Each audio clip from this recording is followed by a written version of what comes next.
Good. How are you?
Good morning.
Good morning.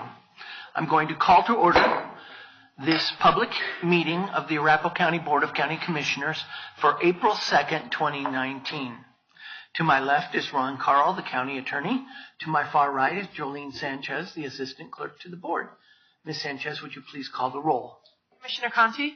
Good morning. Good morning. Commissioner Sharp? Here. Commissioner Holland? Here. Commissioner Jackson? Here. Commissioner Baker? Here. Commissioner Sharp, would you lead us in the Pledge of Allegiance? Please join me.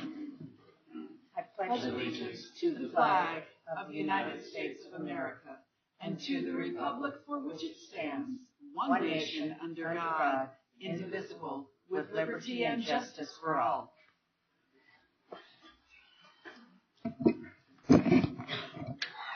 Thank you. Mr. Carl, are there any modifications to the agenda this There are no modifications to the agenda. If there are any questions or comments about the agenda from any of the commissioners, otherwise I would entertain a motion to approve the agenda. Mr. Chair, I will move approval of the agenda as presented. Second. Motion made by Commissioner Conti, seconded by Commissioner Holland. All in favor? Aye. Aye. Any opposed or abstentions? Seeing none, that motion passes unanimously. This is the time that we've set aside for receiving public comment. Citizens are invited to speak to the commissioners on non-agenda items. So if you're here to speak about any one of the number of public hearings that we have later on under the general business agenda, wait and we'll hear your comments at that time. But if there are any citizens that would like to speak about anything that's not currently on the agenda, there will be a 3-minute time limit per person. And we have some lights up here in the front, a little yellow light and a red light. The yellow light will come on when you have 30 seconds left, and the red light comes on when you're finished using your full 3 minutes. Excuse me. Are there any citizens that would like to address the Board of County Commissioners at this time? Good morning, and if you'd state your name and address for the record, please.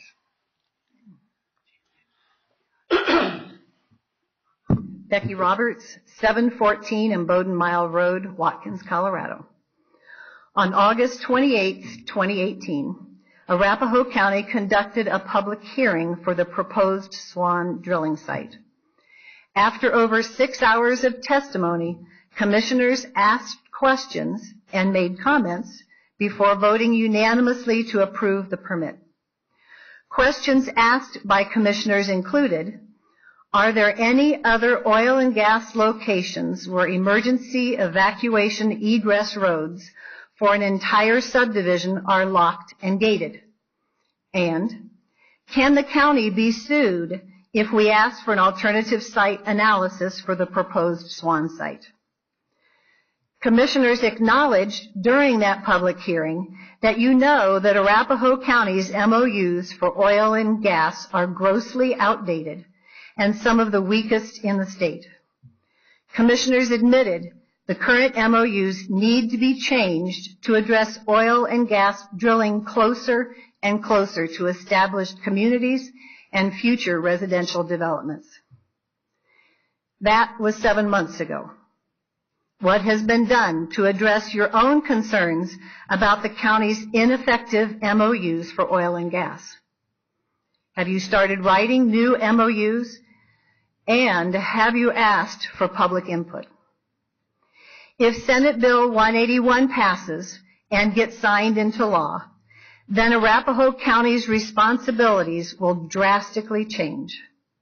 According to the Colorado Sun, the bill puts local governments in the driver's seat to determine the location of oil and gas drilling operations and conduct oversight to protect public health, safety, and welfare, as well as the environment. Without serious and comprehensive dialogue with all stakeholders, including impacted residents, Arapahoe County is not prepared for those responsibilities. Our neighbor to the north, Adams County, has more appropriate MOUs, and they have taken the precaution to put a temporary hold on oil and gas application approval. It would be highly advantageous for Arapahoe County to temporarily put a hold on approving any more drilling applications until the MOUs are updated and new rules written in compliance with the new laws. Thank you. Thank you, Ms. Roberts. Are there any other citizens that would like to address the board this morning on non-agenda items? Please come forward. And if you'd state your name and address for the record. Yes, my name is Ed Ingve. Last name is I-N-G-V-E. I live at 6406 South Piccadilly Street, out in Arapahoe, or Centennial, right against the border of Aurora out there at Saddle Rock. I'm coming, I guess, also about an oil and gas issue, that one that I'm not sure you guys are overly aware of, quite frankly. I am owner and operator of a company called Renegade Oil and Gas Company that has been operating out in their county now for approximately 33 years. I'm here to just generally give you some awareness that there is a gathering system out there, an Anadarko-owned gathering system, which has been shut down, stranding many, many, many wells in Arapahoe County. It is a monopolistic gathering system. There is no alternative. It was originally built as separate gathering systems. They've all been amalgamated into one large gathering system right now, and Anadarko is shutting that system down. I have maps and a summary if I can distribute those afterward or something. I don't know what the process for that is here. But this system goes back to the 1970s. It's served myself and many other producers out in the area. I purchased my first well out there in the mid-'80s in Arapahoe County and have been utilizing this system for a long time. Over that time frame, I've paid to Arapahoe County over $2 million in property tax revenues from these wells. The system, when you amalgamate the other operators within that, I'm sure that number jumps up 3 to 4 times, maybe times that amount. I'm by no means the only guy out there. But this area, like I said, now has been captive to Anadarko's system, and there is no other options. So the wells that in particular produce a significant amount of gas have been shut down, and those wells are likely going to go away. A couple things that might perk your interest. Anadarko is not soliciting any buyers for the system. We personally approached them to see if we couldn't do something with the system. They've rejected that. I've brought other companies that would be interested in maintaining that asset, and they've all declined it. Anadarko has not tried to renegotiate any contracts. The contracts generally have fallen into an evergreen clause now because the wells are so old, which causes a 30-day renewal situation. They just said, at the end of 30 days, you guys are gone. Anadarko also has the land grant out there. I don't know if you know about their mineral interests, where they own 50% of the minerals in the area. By shutting down this system, they're basically, all the other minerals, private mineral ownership has become almost captive to their land grant ownership stuff. And they don't seem to go, and it looks like I'm out of time.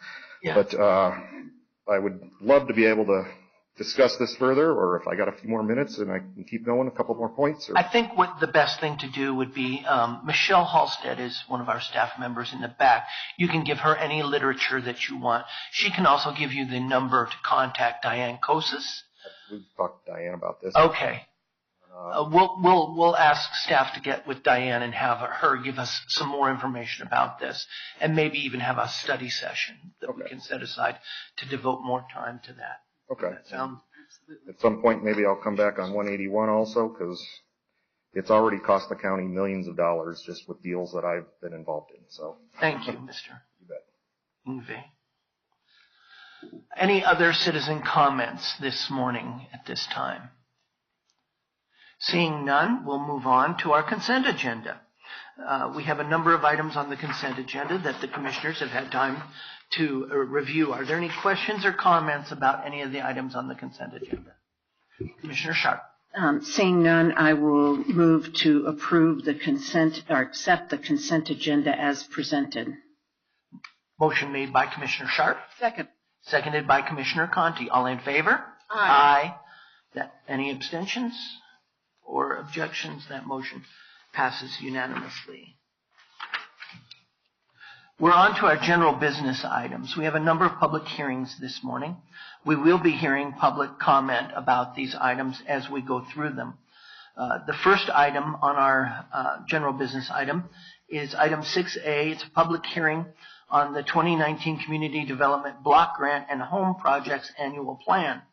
Our county attorney on this matter is Tiffany Blue, Senior Assistant County Attorney. And the presenter this morning is going to be Linda Haley from the Housing and Community Development Division Manager. Ms. Blue, would you please set the groundwork for this, please? This public hearing has been published and noticed as required, so the board has jurisdiction to proceed. Thank you. Good morning, Ms. Haley. Good morning. The purpose of this study session today is for final approval of our 2019 funding for the Community Development Block Grant and Home Investment Partnership, and to approve the recommendations for staff and to authorize submitting this plan to HUD for 2019. We have done our 30-day public notice, and we have held 2 public meetings as required. We have had no comments from the public regarding the plan. We did review the plan with all of you on February 12th, and we have not made any changes in the plan since that time. So we are seeking approval to move forward with the plan and submit it to HUD. Any questions? Commissioner Holden. Oh, okay. Let me ask first if there are any questions about that. And then I have to do the public comment first, and then we'll let you make that motion. Thank you very much. This is a public hearing, so I am going to open up public comment. Are there any individuals, any citizens here that would like to address the board on our annual plan for community development, block grant, and home projects? Seeing none, I will close public comment and ask for Commissioner Holland to make this motion. Mr. Chairman, I move approval of the home grant. Oh, there it is. I'm sorry. I couldn't find it on my. I move to approve the 2019 one-year action plan, including the proposed community development block grants and the home investment partnership projects as presented on April 2nd, 2019, and to authorize submittal of the 2019 one-year action plan to the U.S. Department of Housing and Urban Development. I'll second. Motion made by Commissioner Holland, seconded by Commissioner Jackson. Any further discussion? Questions? Seeing none, all in favor? Aye. Any opposed or abstentions? Seeing none, that motion passes unanimously. The next public hearing we have is case number LDC 19-001. This is for the lot width code amendment for AE land. Our attorney on this matter is Robert Hill, Senior Assistant County Attorney, and presenter will be Jason Reynolds, the current planning program manager. Mr. Hill, would you please lay the foundation? Yes, thank you, Mr. Chair. This proposed land development code amendment has been published and noticed in the Villager and the I-70 Scout. The board has jurisdiction to proceed. Thank you very much. Good morning, Mr. Reynolds. Good morning, Mr. Chair, members of the Board of County Commissioners. Today we are talking about the AE, Agricultural Estate Zone District, which is our largest zoning district. It requires a 35-acre minimum lot size and a 1,320-foot minimum lot width, so 1/4 mile lot width. And today staff is proposing a change to keep the lot size the same, 35 acres, while reducing the minimum lot width to 600 feet. And also to say that existing parcels are considered to meet that minimum lot width even if they're narrower than that 600 feet. And I'll show a picture illustrating that in a bit.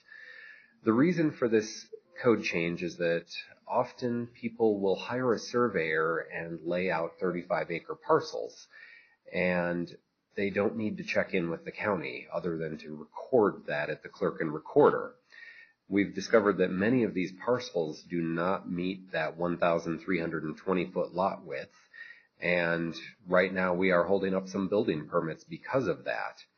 And changing the requirement to 600 feet, or about an eighth of a mile, would cause most properties to fit, but not all. And we did compare our lot width requirements to other counties, and we are an outlier. Our lot width is more than twice what other counties' lot widths are. You can see Adams County requires 600 feet. Jefferson County has no lot width requirement for their 35-acre parcels. El Paso requires a 500-foot lot width. So we're definitely an outlier, more than twice what other counties require for lot width. And the reason for this is that in 1987, we reduced our minimum lot size for this zone district from 160 acres, basically a quarter section, down to 35 acres. And at the time, we did not make an adjustment to the lot width requirement. So it's a width that's designed for a much bigger parcel than what we require.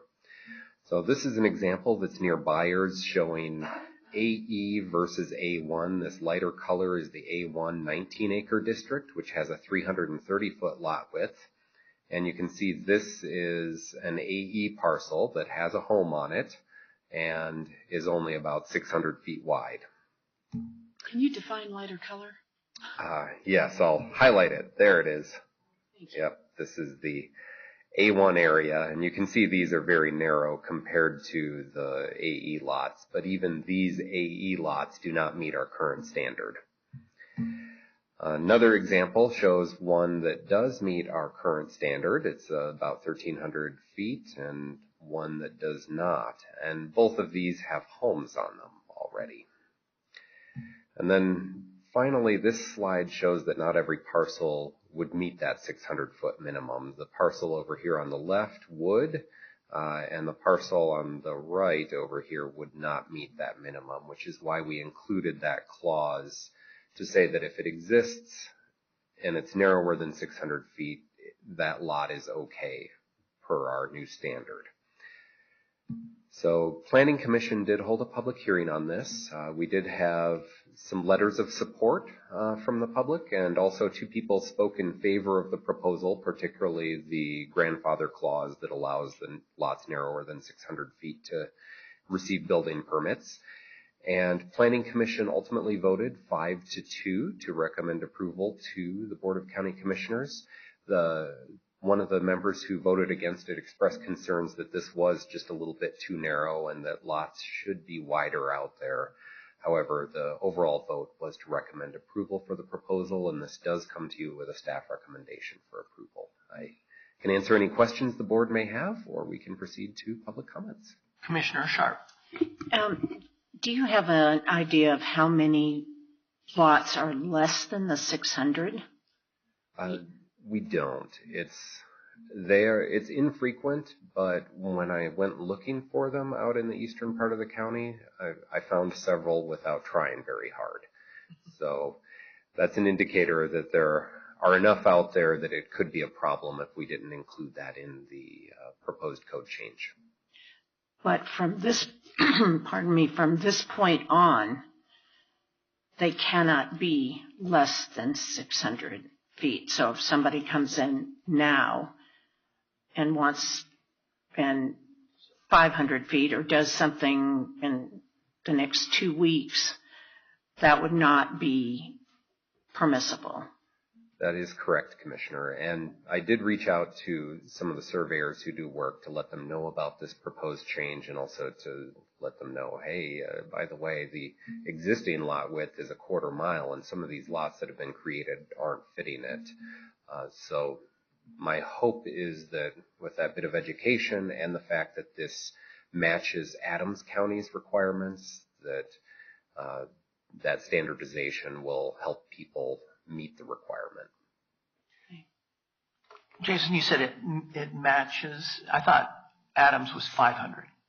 I can Is that right? Yeah, misreading. I'm adjusting to new progressive lenses. I have them 600 too. for their Okay, 600 district. El Paso's 500. I just misread that line there. Okay. Also, so this would come into effect, what Commissioner Sharp was saying about from now on, somebody that wants to subdivide a larger parcel. Is that correct? We would not allow them to do that unless both of the subdivisions of a single parcel ended up being 600 feet wide. Right, or it's probably more accurate if these are both 35 acres to say that we would not issue building permits on the one that did not meet lot width. Under state law, you can hire a surveyor and go and create 35-acre lots or larger without checking with the county. You can just take that to the clerk and recorder, and they'll record it. And it's their obligation to record it. So a lot of times this pops up when somebody comes to us looking for a building permit. And it can sometimes be a nasty surprise for the property owner who may have bought it from someone expecting to be able to install a house on it. So we're hoping to reduce the number of nasty surprises. Okay. So if I'm buying a lot out there and it is not, or I'm creating a lot, creating a parcel, or I know I'm not using the right language. If I'm creating a lot that doesn't meet the 600 acre, I could go through the whole process, buy it, and the first time I ask for a building permit still get a nasty surprise. yes, that could happen, and we're hoping that that's less likely to happen because we're reducing the requirement to match Adams counties. Okay. Caitlin? Good morning, Commissioners. Caitlin Cahill, Zoning. So we are going to coordinate with our mapping department. When the clerk and recorder takes in the subdivision plats or the surveyor's plats, they will come through because they have to get put in a RAPA-map and things like that in our mapping department. So we will be coordinating with them a little bit better to try and spearhead and cut off some of the sales of the lots before people do try and come in with building permits. We probably aren't going to catch them all, but from my understanding, we're not allowed to or not able to prevent them from recording with the clerk and recorder's office. So we do have to make sure that when we see the plat come in and we see that any of them are under that 600 lot width minimum, that we go ahead and contact the surveyor, the owner of the property, and let them know that they're going to need to redo it. Commissioner Conti? Technical, I know that it's probably within moments, but does the recording with the clerk and recorder have to happen before the sale is considered final?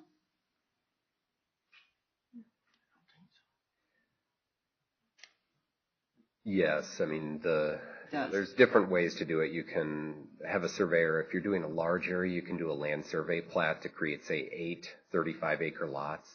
Or you could, just record a deed that has a legal description of an area that's 35 acres if you're just creating one of those. And that legal description would be recorded concurrent with the sale in the case of the one. Often with the land survey plat, that's recorded weeks or even months in advance of the sales.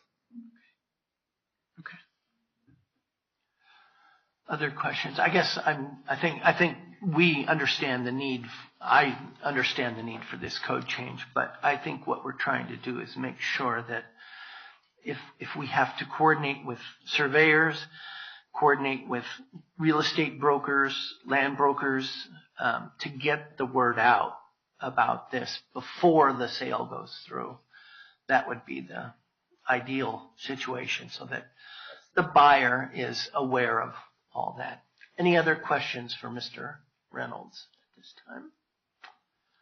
All right.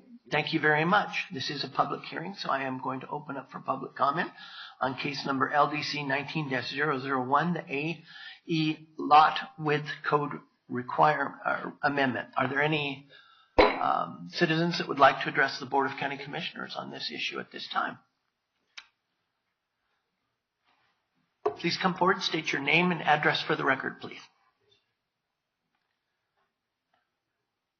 My name is Bob Stewart. My office is 595 Palmer Avenue in Bennett. And I'll start out by saying I'm not a good speaker here, but in the 30 years I've been developing property into 35-acre pieces in Arapahoe County, I was the person that probably brought this up the most, and I'm in support. These guys have been very, very good and helpful and communicated very well to me. But I think the only way we can protect the citizens of Arapahoe County is through title work. Most realtors and developers, I'm 60 years old, 5 more years, I'm gone. But we don't communicate very well, I don't think, as a group in both Adams County and Arapahoe County. So through title work somehow, I think if we can do that and identify the lot width through title so people don't close without some form of documentation that they can read before they purchase the property, that's the only way this is going to work, in my opinion. Other than that, thank you for all your hard work, and thanks for listening. Thank you very much, Mr. Stewart. Any other public comment on this issue at this time? Seeing none, I will close public comment.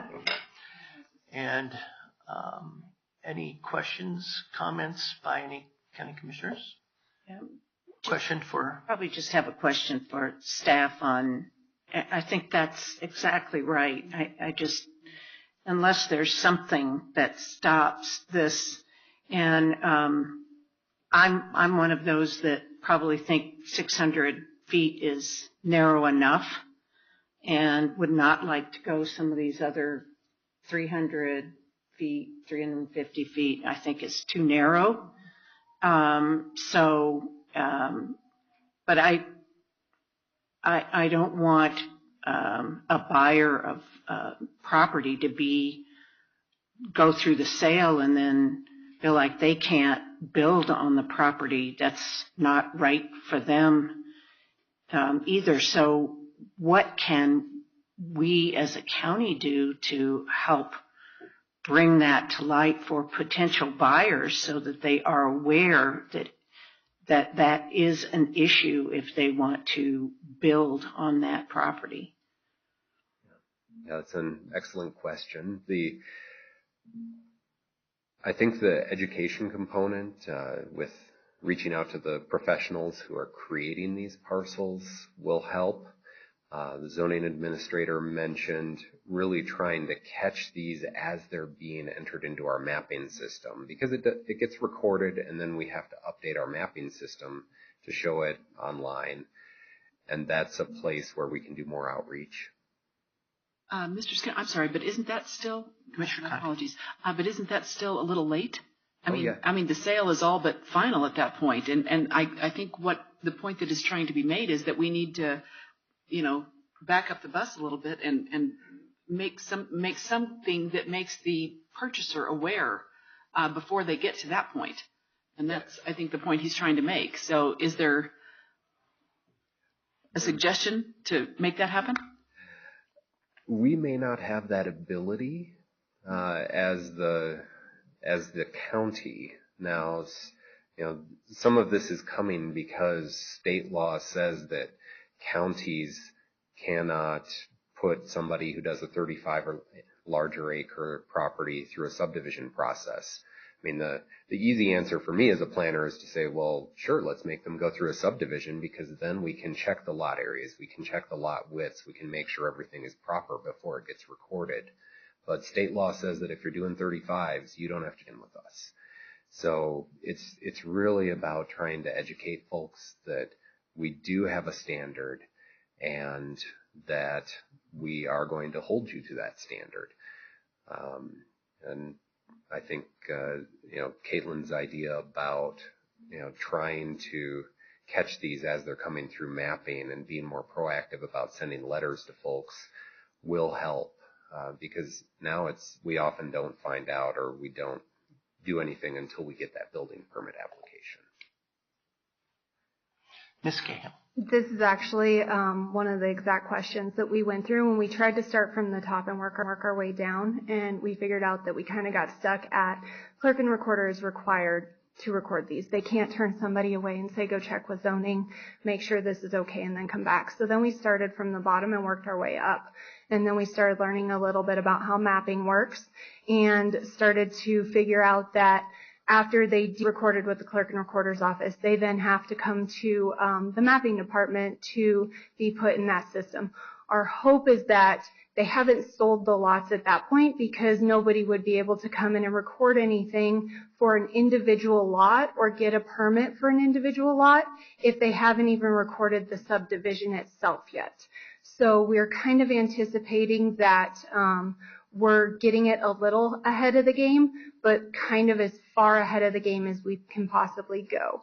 The second thing is that we are going to create some educational material to give to the clerk and recorder's office in hopes that they can just simply pass that out or hand it out, or have it sitting there when somebody comes in to record something like this, and then they can see, does it meet all the qualifications before you hand this over to us. Commissioner Conti.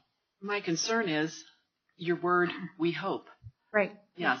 There's nothing preventing that from happening the way that we hope.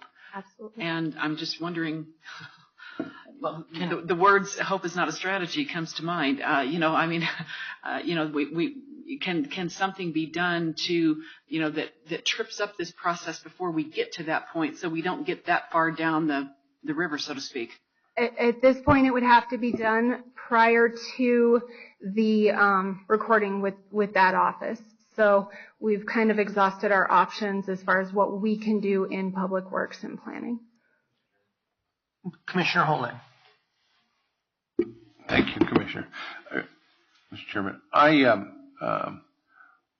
would recommend, based on some of the concerns expressed here today, that when if this passes, which it's likely to do, that the Public Works Department does a release explaining the changes, and that you possibly send out emails to the brokers that deal in these types of transactions, so that they're informed when they get a client that wants to change the configuration of the land, or in many cases sell the land to a developer.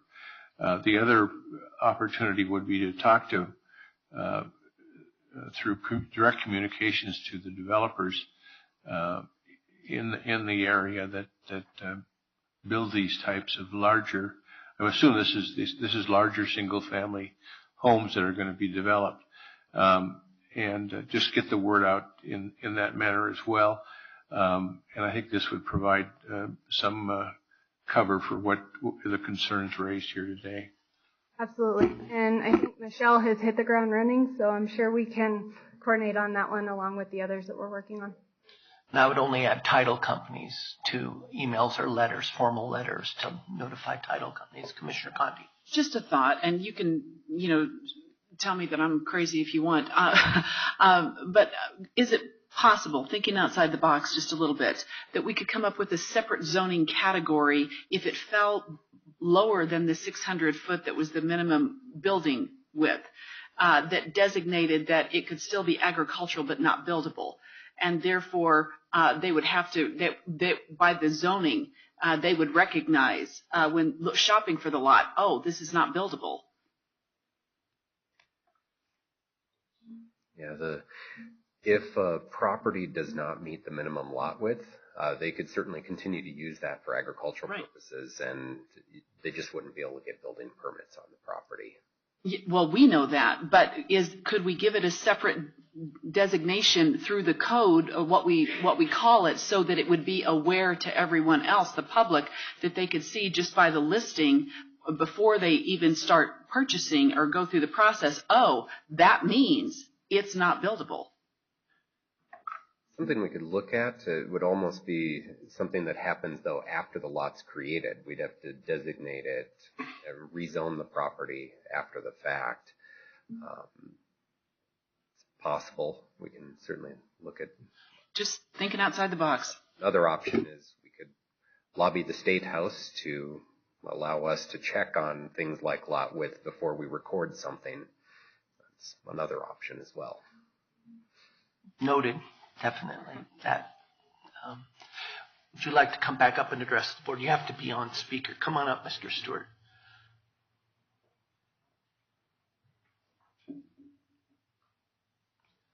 Bob Stewart again, 595 Palmer Avenue. I guess this question would be for Ron. Going back to the title. Mr. Hill, Bob Hill. Bob Hill, I'm sorry. Is there a way that we can put the documentation that these guys have provided us, an umbrella over all of Arapahoe County, and record a document that every person, I'm a real estate agent also, when we sell a property, usually within a week or two, we pull title work on that property. Our clients are expected to read through that document, and then they would realize, well, my lot is 599 feet, not 600 feet. I can't get a building permit. Is that a possibility? It really boils down to the advanced education of the professional community, realtors, surveyors, developers. Because at least the way the statutes works now, anyone can go create a 35-acre parcel, as long as it's 35 acres and there's not another associated division from that that's less than 35 acres, it doesn't have to go to subdivision. They can go record the deed, and the assessor will assign it a parcel number. In terms of trying to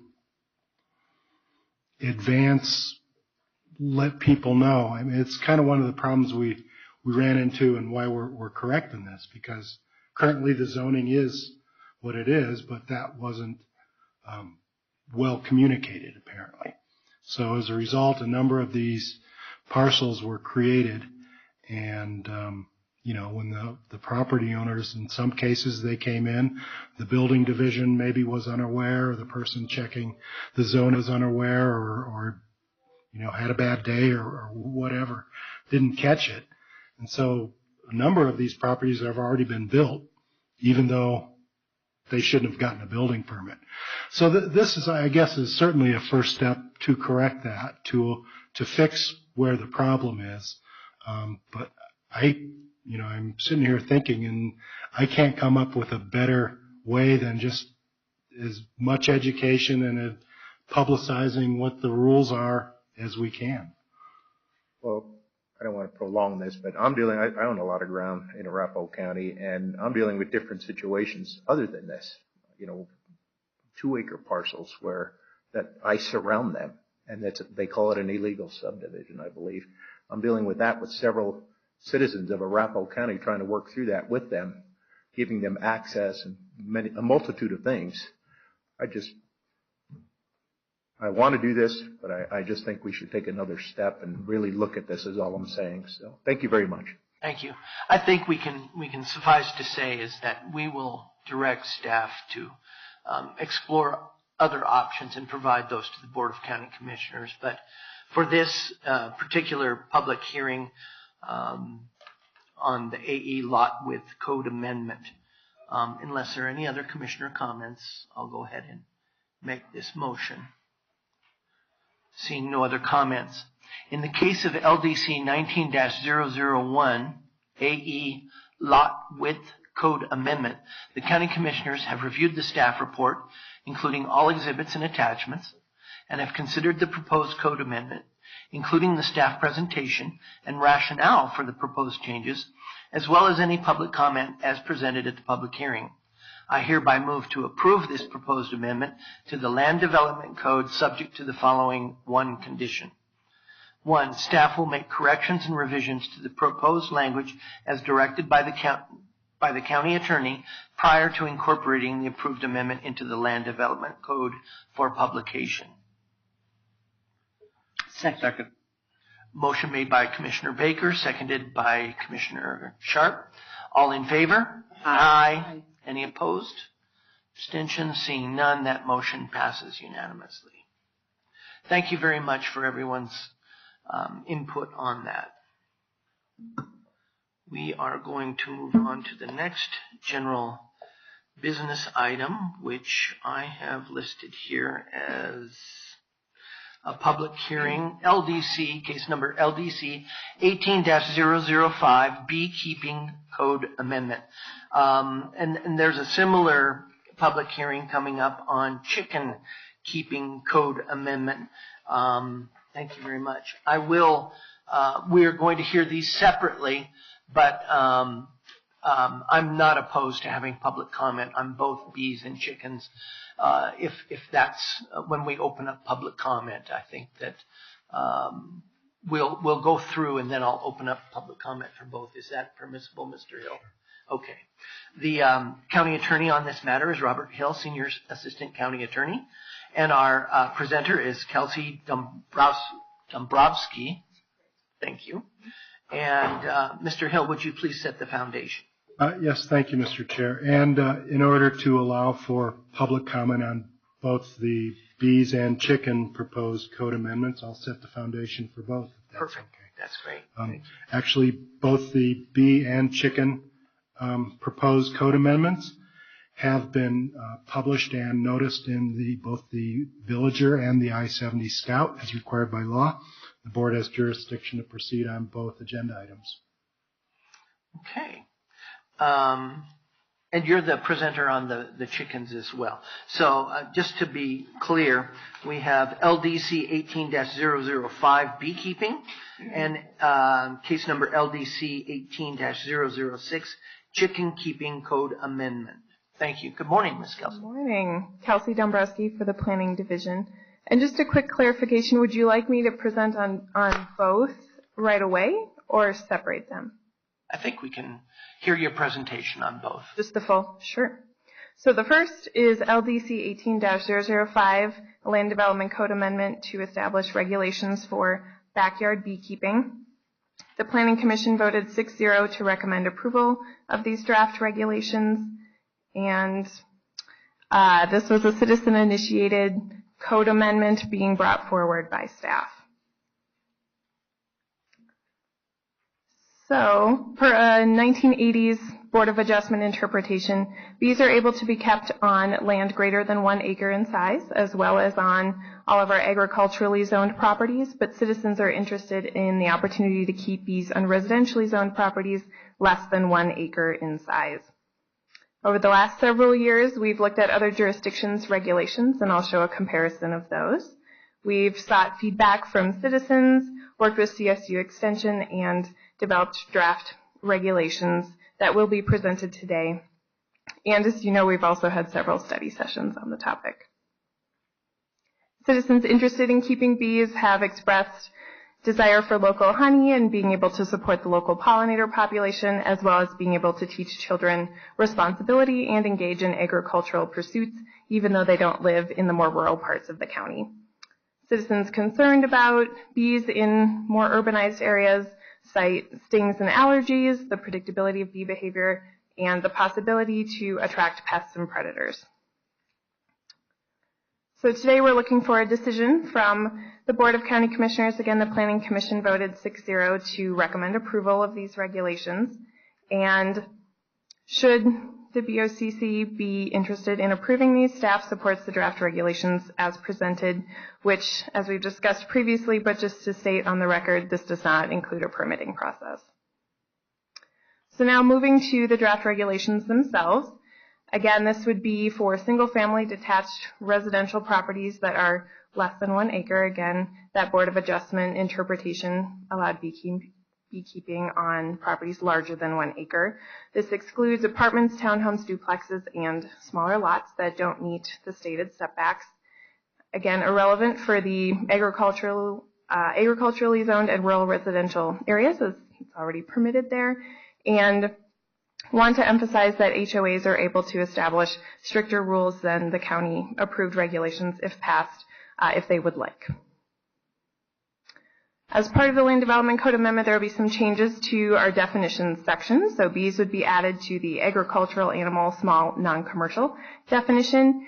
Bee and colony would be added, as well as flyway. And we'll go into flyway a little bit later in a few slides, but as a preface, this is a 6-foot solid fence, wall, or thick hedge that would surround a beehive to help direct bees up and out of the property. And existing in our code right now is the definition of solid fence as something that is less than 50% open as viewed from outside. Just to clarify that, since we had a few questions at the Planning Commission hearing. Sorry. One question. Yeah. How can a solid fence be less than 50%? It's existing language in the code. It's a great question. So maybe we'll talk about that. Maybe we will. Yes. It's nonsensical. It's in our fence section right now. But we can go into more detail on that, certainly. Or right now. We might as well pull it up. Good morning again, Commissioners. Okay, so in our Land Development Code under the fence regulations, we have a few different definitions for fencing. And we looked at this when we were drafting the regulations. Let's see here. 802E. I'm just wondering whether it should be not less than 50%. I mean, 50% is still not a solid fence, but... So what we have for a Class 5 fence, which is defined as solid, is a fence that is less than 50% open as viewed from outside of the fence. We also have definitions of classes of fences and walls, such as masonry or ornamental iron, chain link, wood picket. A wood picket, to clarify the difference between the solid and the wood picket is a fence that is more than 50% open as viewed from outside the fence and is constructed with wooden supports and fence materials. This type of fence includes fences with vertical pieces of wood with or without pointed ends as the primary fencing materials, i.e. picket fence, as well as fences with horizontal wooden bars or rails as the primary fencing material.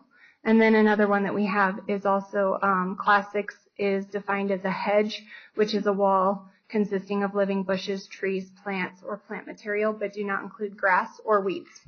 I think I read that wrong, so I apologize. Because it's Maybe it would be not clear. less than Maybe it would be 50%. clear if you said more than 49%. Yeah, it was just, I read that wrong, but I do. It is ambiguous. Yeah. Less than 50% open. It's a kind of a double negative in a weird way. Yes, no problem. Because there was discussion at the Planning Commission meeting, it makes sense that we would have some discussion about it here as well, so thank you. And again, we'll go into more detail on the flyways in a couple slides. As part of the draft regulations, there are hive box limits based on property size. Less than 20,000, up to 2, 20,000 to 1 acre, up to 4, and 1 acre or more, 8. Again, properties 1 acre or larger are able to keep bees already, and the stated zone districts here aren't limited by this. Hives can be a maximum of 6 feet above ground level and 10 cubic feet in volume. These are just some examples of what they may look like. There's some variety in reaching these height and volume guidelines. Setbacks.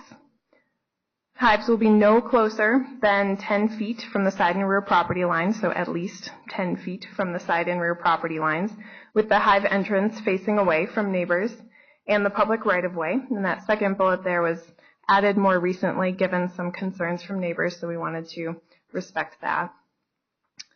We've had some questions about what this would look like in a yard, and so we have 3 examples here for different property shapes and sizes.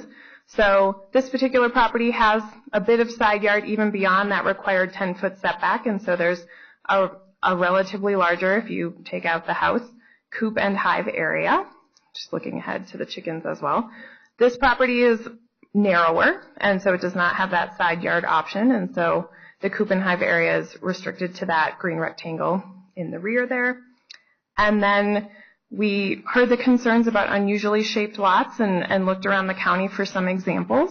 Many of them are narrow in the front and wider in the back, but this was an example we were able to find of one that was wider in the front and narrower in the back. And so even a lot of this configuration is able to establish a coop or hive area just following those setbacks. So not necessarily the shape of the lot that dictates the ability, but the setback space they have in their rear yard. So going in a little bit more detail about flyways, since this is a newer concept to many of us. Again, 6 feet in height, requiring that they are placed 10 feet from the hive. Again, the idea is to direct bees up and out, so that distance has been shown to be ideal for that. If the hive is at least 25 feet from the property lines, no flyway is required. That's a distance that's appropriate for bees to find their own way and not create a nuisance with neighbors or public right-of-way. Sites that are closer than 25 feet would require a flyway, and if someone has a fence in their yard, that fence may provide a portion of the flyway and act as that barrier. So again, we've gotten a few questions on this, so we have a couple different ways of thinking about it. And this is a document that we are happy to reproduce for citizens should these regulations be approved. So again, if the hive is 25 feet from the property line, no flyway is required. You don't need a fence or a thick hedge in that case. If the flyway, or if the hive is not 25 feet from the property line, but a fence is on the property, that fence can act as the flyway for the sides that are 10 feet from that fence. Again, the flyway has to be 10 feet from the hive. If the hive is not placed within 10 feet of the fence, then a flyway should be installed. And if it's not 25 feet from the property line and there isn't a fence, then a flyway should be installed 10 feet from the hive on all sides. The commercial sale of honey on the property is prohibited, and what we're getting at here is that there are no on-site sales. If someone is interested in selling the honey they produce at another venue, they need to check the point of sale restrictions at that particular farmer's market, shop, grocery store, wherever they're interested in, as that may be governed by another set of regulations, perhaps the Colorado Cottage Food Act or some other set of food regulations. And looking at surrounding jurisdictions here, you can see that a number of them do a gradient of hives approved per property size. So we're right in the mix, very similar to a number of our neighbors there. And as you can see, a number of our neighboring jurisdictions don't have a permitting process either. And also focus on the single-family detached residential that we are focusing on as well. As part of this case, we had the option for citizens to submit online public comment, which was handled the same way we handle in-person public comment. People were advised that their comments would be part of the public record. They gave us their name and their addresses, as well as their comments, and their comments are included in your packets. There's a few spreadsheets in there. The percentages here are just for summary purposes. This wasn't a vote or a survey. It was merely a comment form. And so just totaling them up, we had 114 comments submitted this way for the bees specifically. There's a separate section on the chicken regulations. And 69% of respondents were in favor, 18% were opposed, and 13% had responses that were neutral, so typically questions or just very neutral statements. And if it's helpful to see a visual representation of this, the green is in favor, the red is opposed, and you can see there's some clustering here in different districts in the county. If it's helpful to see those addresses put on a map as opposed to just in the spreadsheet. And the blue are actually the district numbers, so you can disregard those. So finally, we're interested and very invested in providing access to educational materials and best practice materials. So people are responsible beekeepers as well as very respectful to their neighbors. And we've already done a great deal of coordination with CSU Extension and our own communication services to develop materials and access to outside materials that would be helpful for citizens. So things like introduction to beekeeping, hive design and maintenance, material storage and disposal, and also the best ways to provide water supplies as well as perhaps planting pollinator gardens. So that concludes the bee presentation. I'll just note when we get to question time, or if you would like to do questions now, I am here. Caitlin Cahill as Zoning and Animal Control is here. We also have Lisa Mason, who works with bees and pollinators at CSU Extension, and Kathy Boyer from Tri-County Health. So should you have questions along those disciplines. Commissioner Sharp. Yeah, thank you, Ms. Dombrowski. Sorry, I want to pronounce the B. One of the first slides that you had concerns. Mm-hmm. And is there any data around, one was bee stings, and I can't remember Sure. Stings, allergies, predictability, and attraction. Was there, for some of those other communities that have had bee hives for years, was there anything that you could find in those cities that these were of concern or had been by residents there? Along those concerns? Mm-hmm. Sure. Kathy, would you mind speaking to the research you did with the other jurisdictions? So Kathy's with Tri-County Public Health, and she spoke with some of the health investigators. I'm not sure of the correct term. State your full name and your organization. I'm Kathy Boyer. I'm from Tri-County Health Department. The jurisdictions I spoke to didn't really have any tracking for any of that kind of stuff. Chickens might be a different story, but for bees, our disease division doesn't track bee stings or allergic reactions or anything like that. So there really wasn't any data on that. Thank you. Okay. Thank you. And Lisa Mason from CSU Extension, thank you, Kathy, also probably has some insight on the other non-health related. Good morning, if you'd state your full name. I'm Lisa Mason. I'm the horticulture agent for Colorado State University Extension. And we do have research that shows that over 90% of the stings are actually caused by yellow jackets. And not bees. So bee stings are generally going to come from if you're at the hive and beekeepers get stung a lot from working with their hives and they're feeling aggressive. And even then, beekeepers will take measures to try not to upset the bees. So bees flying around and foraging are generally not a threat unless the person is threatening them. So thank you. And would you like me to speak on the other two as well? That would be great. Okay.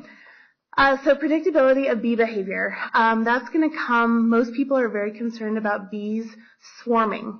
Now, swarming is when the bees think their colony is full and they want to move on. So the colony actually will split in half, and then those bees, along with the queen, will go find a new home. When they do that, they find a temporary location, which often ends up being like a tree or a park bench or, a place that's not very convenient for us. And then they take a day or two and then up to a day or two and then they will move on. During that stage when the bees are swarming, they are actually very docile. They feed as much as they can right before they go, which doesn't make them want to sting as much because they're very full. And then also they're not protecting their hive. When bees get aggressive, they are protecting their colony. And so since they're in this transition mode, they don't have anything to defend. So when there is a swarm around, if it's high in a tree, really we don't necessarily need to do anything. Beekeepers love to get swarms. So, the beekeeper, there's a statewide hotline that can be called. The only time a swarm would need to be removed is when it is in a public or a high traffic area. So, and if that's the case, of course we would want to remove it. But if people will stay away from it and really, they would really have to intentionally try to make those bees mad to be in harm's way of them. So they're generally pretty docile. And then the attraction of pests and predators. Oh, actually, one more thought about bee swarming. Beekeepers do not want their hives to swarm because when that happens, they lose half their bees, which means they're likely not going to have any honey to harvest. And then that actually puts their colony at risk for the winter because they don't have as many bees to keep them warm. So there are many things that beekeepers can do to prevent their hives from swarming. And really that's going to come down to it's the responsibility of the beekeeper to be educated and be very proactive with their hive management. And same with pests and predators. A healthy hive is going to be able to defend predators, including like wasps. And so it's going to take the responsibility for the beekeeper to keep that hive as healthy as possible. For example, treating for mites and that kind of thing. As far as other predators, it's going to be other wildlife responsible things. Like if people are feeding wildlife in the area, there's likely going to be more predators in the area. If the hives are in a very wooded area, there's more likely to be a potential for predators. Where if they keep the area clean, that should not be an issue. Beekeepers also need to be very responsible about keeping their equipment locked up in a sealed container away, because that equipment can attract other bees and potentially other predators. And that actually has the potential to spread honeybee diseases too. So really what it'll come down to is beekeepers need to be very responsible with how they're managing their hives.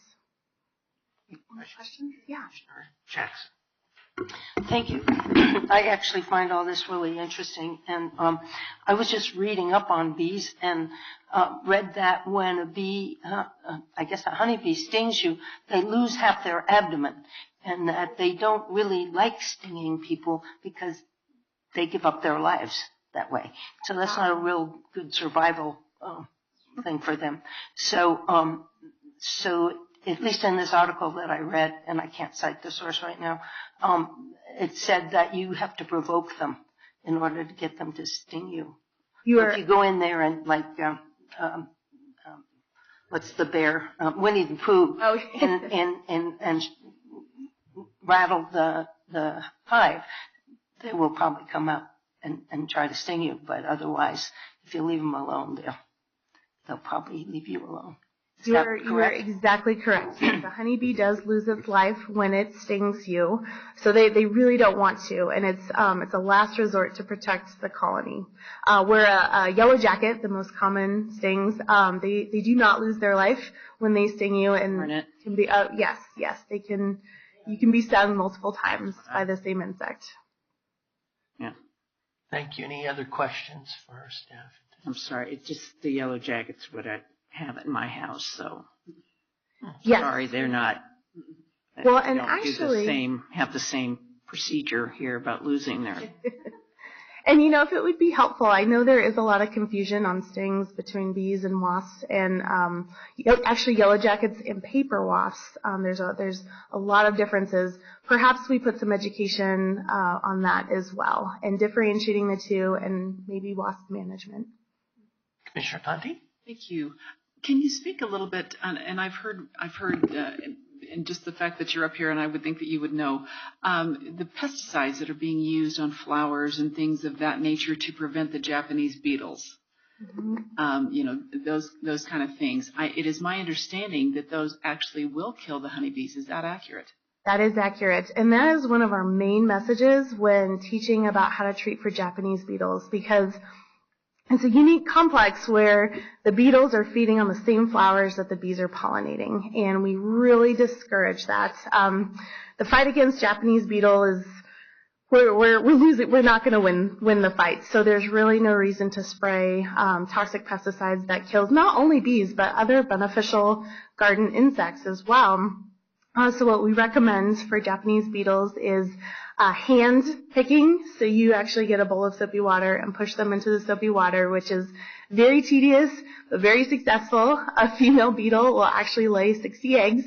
So if you kill even a few female beetles, you're making a little bit of a dent.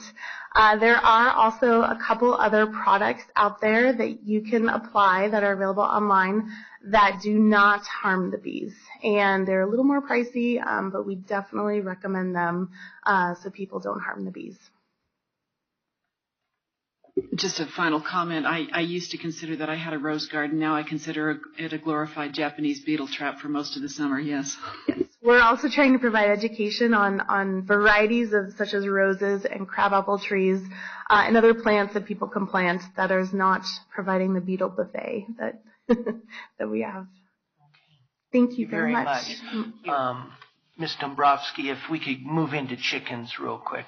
Sure. And then, not real quick.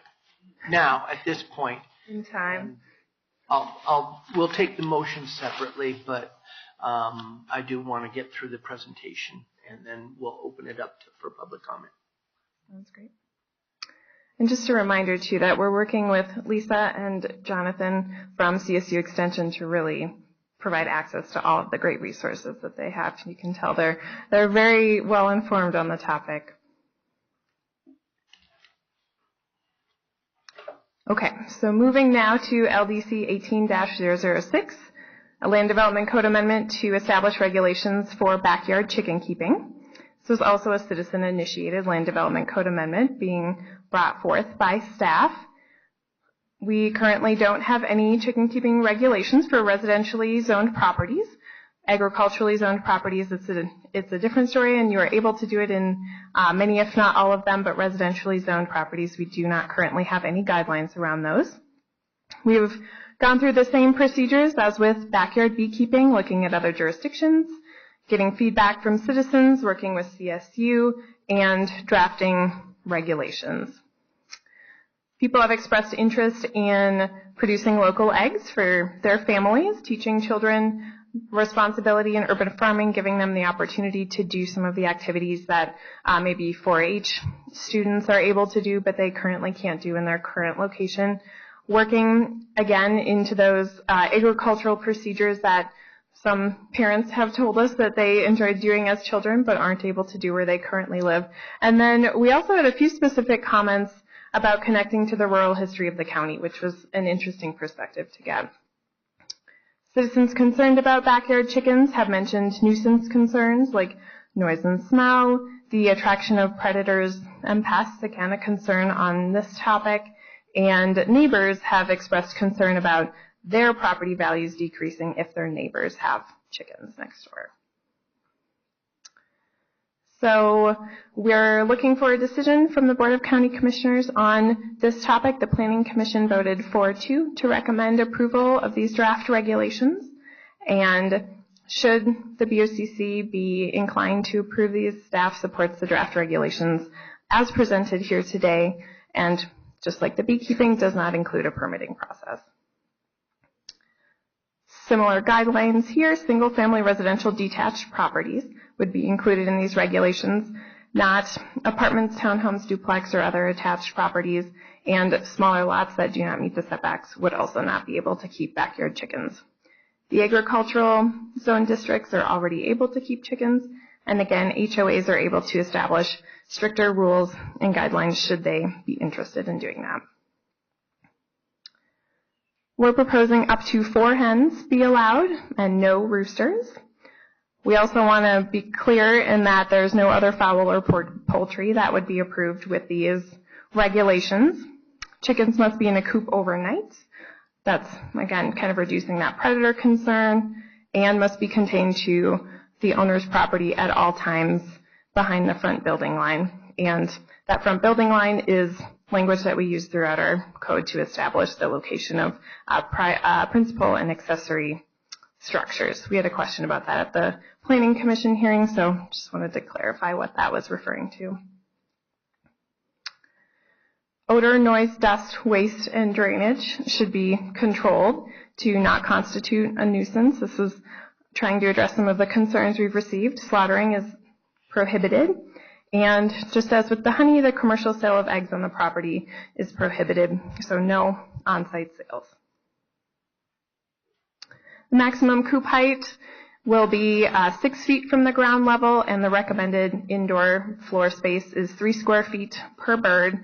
Again, just providing some examples of the different ways a coop could look in a neighborhood or in a yard. So in terms of setbacks, coops that are 120 square feet or less can be no closer than 10 feet from the side and rear property lines, so must be at least 10 feet from the side and rear property lines. Any chicken runs that are also constructed must meet those same setbacks, so they must also be 10 feet, but those chicken runs are not included in the 120 square foot total. And that's the number we use because that is the size that building permits kind of kick in. Coops that are greater than 120 square feet in area have to meet that minimum 10-foot setback or the setback for the primary structure in that zone district, whichever setback is greater. So if the coop is larger, it may need to meet a larger setback. Again, all of these structures must meet building code requirements, which may include permitting. We have the same examples for the setbacks, since the setbacks are the same for both bees and chickens. So again, this is a larger lot, a narrower lot, and then an unusually shaped lot. So specifically, having those setbacks dictate the usable area.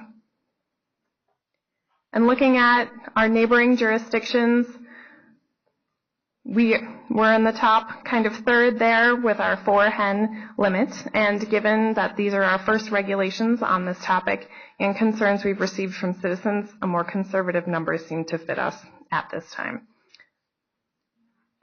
Again, most jurisdictions do not have a permitting process, just as comparison there. And there is a bit more variety in location across jurisdictions than with the beekeeping, but you can see that a number of them identify single-family, detached, and residentially zoned specifically. Same procedure with the online public comment form, utilized just as an in-person public comment, not a vote or a survey. And we had 162 public comments on the chicken keeping topic, with 62% in favor, 29% opposed, and 9% with neutral responses. And again, that visual representation, the clusters are in similar areas to the beekeeping comments across the districts. We're working with communications and CSU on educational materials for this topic as well, and should the regulations be approved today, we're ready to release those in the very near future to make sure citizens have the information they need. And again, I'm available for questions, as is Caitlin Cahill. We have Jonathan Brabeck from CSU, who specializes in chicken and poultry, and Kathy Boyer, again, from Tri-County Health. Questions? Commissioner Sharp. When we look at your map, it is a little hard to tell there, but does this exclude people who live in cities? Is this only unincorporated? So in terms of the respondents, you mean? So in terms of the responses? Your map, the dots on here, that's only unincorporated. Yes. From what I'm seeing here, it does look like the areas that are included on the map are our areas that we identify as unincorporated. Mm-hmm. We did have respondents from, we didn't check them to see if they were in unincorporated or incorporated areas, because you can live in an incorporated area and back right up to an unincorporated lot. So these numbers here include all responses, and I think it was just in the mapping procedure that they were depicted in the unincorporated area. Because we got a lot of, a number of emails from people who live in cities that already allow chickens. So I understand the goal of having it everywhere, but they were already permitted or allowed to have them. So I just wanted to make sure we're looking at the right thing on that map. Certainly. Yep. Thank you. Commissioner Jackson. Thank you. In our comments, of which we got numerous, there was a suggestion for a rat-proof feeder, and the suggestion that one of the bigger issues with some chicken coops are rats rather than any other kind of predators. And I was wondering if we had considered that or what that means. I always thought, because I'm a city girl, that they just threw the corn out and the chickens scratched on the ground and that's how it was done. But it's, I don't know, I guess people leave their dog food out and people don't complain about that. So I'm a little confused about what a rat-proof feeder would be. Sure. And Caitlin, maybe you want to speak to this, and maybe Jonathan as well. We had specifics like that in an earlier draft of the regulations, but given the potential challenges with enforcement, we had discussed it with our attorneys and our zoning folks that it may be a bit challenging to enforce, but these two can give a little bit more context. And speak to the difference between leaving food out for dogs or, I don't know if people leave food outside for cats, I don't know, but dogs, I know they do. And would that be a difference between leaving food out for chickens? So, for my version of this, for the animal control and zoning part of things, I will just echo what Kelsey said, which is we had some additional information in the proposed regulations, and we looked at it from a more practical standpoint as far as enforcement goes for zoning, and some of the things we did feel were better suited to be best practice materials. So we absolutely will educate people on the more appropriate way to handle things like storing food and whatnot, but as far as enforcing on it, we have received a few complaints in the past week or so about bees and chickens, and they will be in violation of our current code, so we are working with those people. If the commissioners do approve this language, that we will be requiring the setbacks, which is the main violation, but there hasn't been quite the complaint yet within the past week or so as far as the predator control and things like that. We know it's out there. We know there's concerns. It just doesn't seem to fit very well with the zoning enforcement side of things. Mr. Vrabek? And if you'd state your full name and organization. Jonathan Vrabek. I'm with Colorado State University Extension here in Arapahoe County. I'm trying to, I'm probably in a feed store like Murdoch's or Tractor Supply or something like that on a weekly basis. And I'm trying to think of what a rat-proof feeder is. I'm not familiar with that personally, so I'm not sure what they envisioned for that or where that came from. As far as the feeding of them, you do have feed out on a regular basis, and it's usually in some kind of feeder. They sell commercially available poultry feeders or chicken feeders. You don't usually just throw it out on the ground, but you can throw scratch out. But their normal day-to-day feed, that's more like their treats. Their day-to-day feed is usually in some kind of feeder. What's really important is how you store the feed that's not in use, just like if it was a dog food bag or a cat food bag or anything else. And I always equate it to, if you allow bird feeders in people's backyards, it's fairly similar. Oftentimes they're like a tube bird feeder, it's suspended from a tree. Poultry feeders, they're a little lower to the ground, and you'd prefer them to be suspended from the top of their coop or something like that. And they're usually cylindrical and filled with feed, only a greater volume of feed than what a wild bird feeder would be. So that would be the similarity, or what I could kind of equate that to, and leaving any kind of feed out, whether it's dogs or cats or poultry or anything, you always have that potential to attract, usually mice is what I've seen. I have not seen that many rats. I think that's a geographical thing to some extent.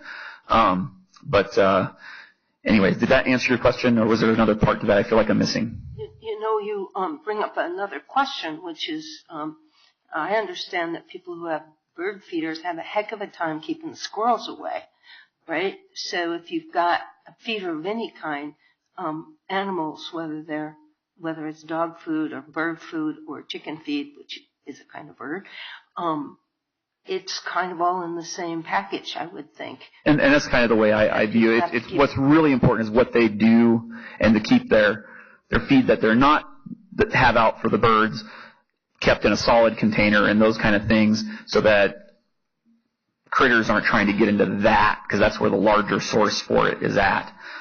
Just like when we were talking about with the beekeeping, keeping their supplies and things in a good solid container of some kind, that's what's ultimately important. You won't probably get a squirrel issue with the chicken feeder, I don't think, because the chickens, chickens are, they're omnivores, right? So they'll, if they can catch a mice, they would catch a mice and they'll eat it. They'll eat bugs and mice and whatever they can catch, worms. Yeah, they're omnivores, so they're not just herbivores as far as the poultry goes. So, or as far as chicken goes. Wow. Learning a lot today. Yes. You don't want to set out to feed the mice, but if they catch one, they will eat it, and they'll challenge each other for it. It'll be considered a treat for them. How do they deal with rabbits? I think rabbit's too big. Okay, Commissioner Conti has some questions. Yes, my question dealt with the suggestion of proposing 7 to 8 hens, because the smaller flock would tend to more aggression within the birds. And I have certainly have some life experience with this. At one point in time, we had 3 chickens, and certainly we had one that was downright vicious. And became, the chief pecking order, and literally, when we tried to introduce another chick to the flock, killed it. Yeah, the term pecking order is a legit thing when it comes to chickens.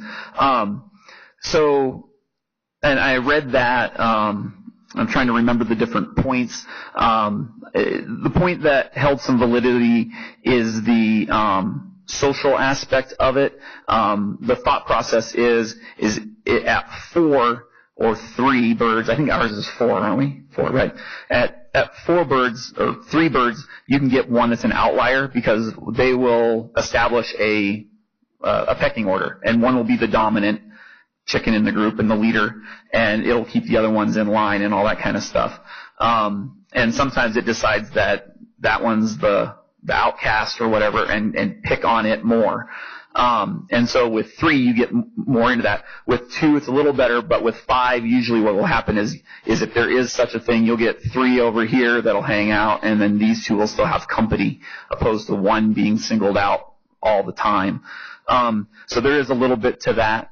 As far as the number of eggs for a 4-person family, I looked that up, and I want to say the rule of thumb is 4 to 6 for a 4-person. It depends on how many eggs you're going to eat. I have a 4-person family. I don't live in Arapahoe County, but we've had we had 4 chickens before, and it was more than enough for our family. We were like giving eggs away, but that's because I'm not a big egg eater personally. And then as far as the body temperature, or being able to better regulate their temperature or something along those lines in cold weather, in most instances folks would use a heat lamp or something. And I feel like that's a little offset because you add another bird, your space requirement for the coop goes up, and it kind of cancels out that argument a little bit. And so I just think there's other alternatives, and I don't think that the body heat argument is necessarily one to really focus on. I think, the social aspect, there's a validity to that. And then depending on how many eggs you eat, I suppose there could be a validity to that as well. But it's nice to be considering us starting out and taking some baby steps in a direction. So.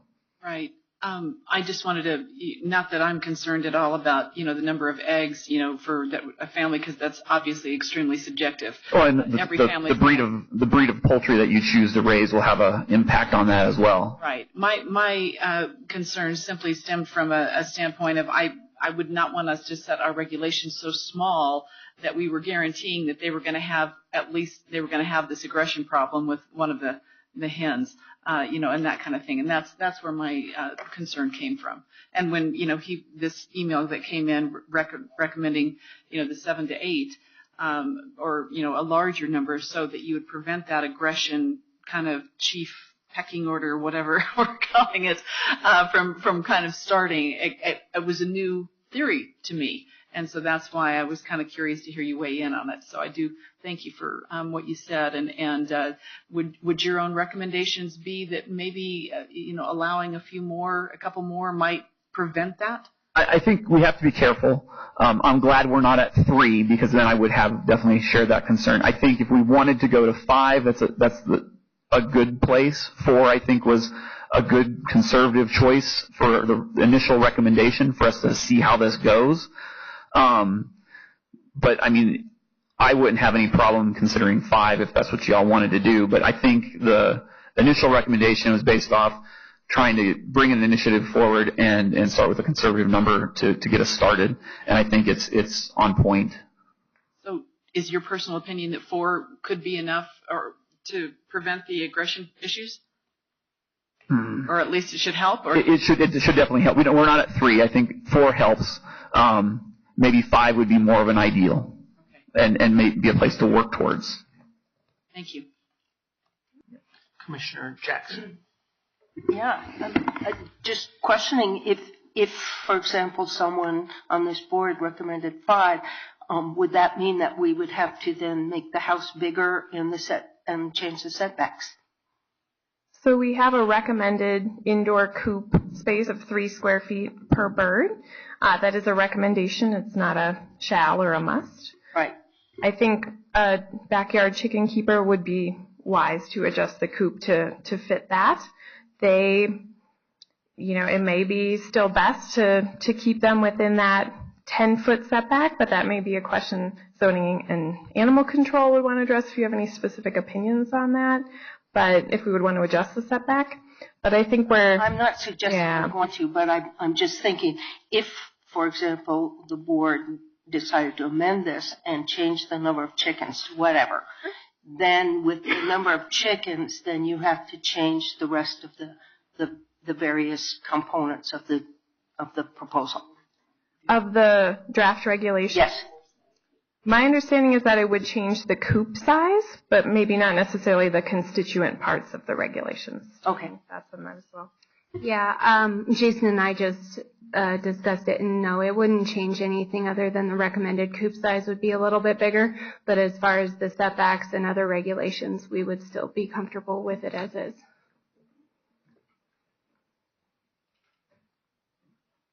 Jonathan? Your current coop size is based on a per bird basis anyways.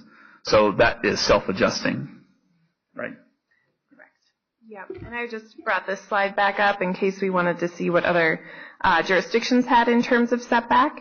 And so a number of them have 10, a few of them have 15, and then others have more complicated kind of equations that they use to determine distances. But we aren't alone in our 10-foot setback suggestion. Commissioner Sharp. I'm just going to say that we're starting out on this. This is a baby step. I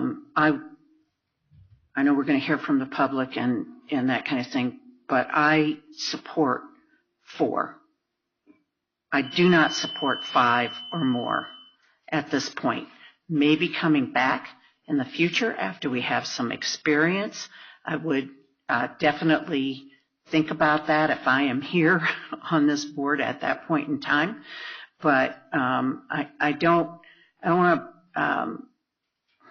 My concern with all of bees and chickens is our enforcement, and we do not, as we all know, the county, we do not have a lot of additional funding to add people to our enforcement.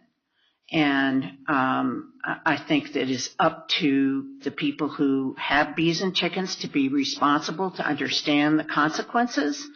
And so I just cannot, I'm struggling with this to begin with, and to add more and have more enforcement that'll cost the county more money. There'll be more complaints and things like that. I just can't go there at this point in time. So if I get to the point, I'm going to listen to the people who are here to testify before my vote.